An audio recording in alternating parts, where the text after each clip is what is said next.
Hi friends, మీరు అందరూ ఎలా ఉన్నారు? ఒంట్లో ఆరాటం రేగినప్పుడు ఆ మంటను ఆర్పడానికి నరనరాల్లో వేడి పుట్టించి మైమరపించే ఒక మగోడు తోడుగా కావాలి. ఈ రోజు మనం ఒక కొత్త కథలోకి వెళ్ళిపోదాం. వీడియో చివరి వరకు చూసి ఆస్వాదించండి. ఈ వీడియో గనుక మీకు నచ్చితే తప్పకుండా లైక్ చేసి మన ఛానల్ని సబ్స్క్రైబ్ చేయండి. ఇది ఇటీవల మా ఇంట్లో జరిగిన ఒక వేడి అనుభవం ఫ్రెండ్స్. నా పేరు శిల్ప. నా వయసు 21 ఏళ్ళు. నేను చూడడానికి చాలా అందంగా ఉంటాను. మాది విశాఖపట్నంలో ఒక పెద్ద ఇల్లు. మా ఇంట్లో నేను, మా అమ్మాయి ఫ్రెండ్, రూమ్మేట్ రమ్య, అలాగే మా పక్కింట్లో ఉండే మా మావయ్య సురేష్ ఉంటారు. మావయ్యకి ఇంకా పెళ్లి కాలేదు. బాగా కండలు తిరిగిన శరీరంతో చాలా హ్యాండ్సమ్గా ఉంటాడు. ఒకరోజు సాయంత్రం మావయ్య మా ఇంటికి వచ్చి షర్ట్ తీసేసి కేవలం దోతితో సోఫాలో పడుకుని టీవీ చూస్తున్నాడు.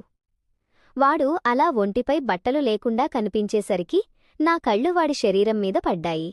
వాడి విప్పారిన రొమ్ము, పొత్తికడుపు చూస్తుంటే నా ఒంట్లో ఏవో తెలియని కోరికలు రగిలిపోయాయి. నా మనసులో ఏదో ఆరాటం మొదలైంది.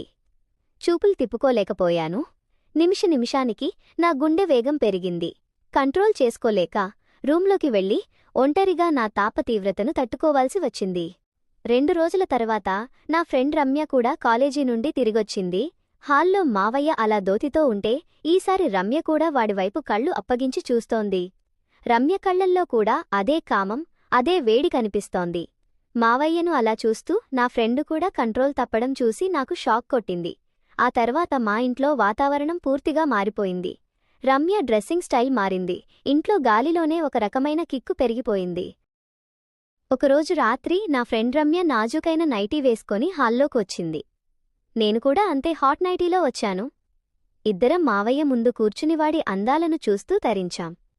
మావయ్య మమ్మల్ని చూసి మురిసిపోయాడు.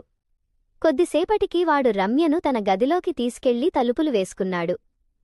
లోపల నుండి రమ్య మూలుగులు, ముద్దుల శబ్దాలు వినిపిస్తుంటే నా ఒంట్లో మంటలు రేగిపోయాయి. ఆ తరువాత రమ్య గది బయటకు రాగానే నేను ఆగలేక తనని గట్టిగా కౌగిలించుకుని ముద్దులు, వర్షం కురిపించాను. మావయ్య ఇదంతా ఫోన్లో వీడియో తీస్తూ నవ్వి, రేపు నీ వంతు ఉంది, రెడీగా ఉండు అని చెప్పాడు. మరుసటి రోజు ఉదయాన్నే పాలుపోసే రాముడొచ్చాడు. వాడు బాగా కండలు తిరిగిన మొరటు మగాడు. రమ్య వాడి ముందే కొంటెగా మాట్లాడి నైటీ సరిచేసుకుంటూ వాడి చూపులతోనే నలిగిపోయింది.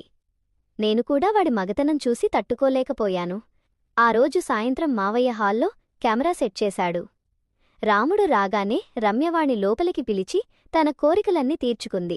ఆ కామక్రీడ అంతా కెమెరాలో రికార్డయింది. అది చూసిన నా ఒంట్లో సెగలు తట్టుకోలేక నేను కూడా ఆ రాత్రి మావయ్య కౌగిలిలో కరిగిపోయాను. ఇద్దరం కలిసి రాత్రంతా ఆనందాల విందులో తేలిపోయాం. ఇది ఫ్రెండ్స్ ఈరోజు రొమాంటిక్ కథ.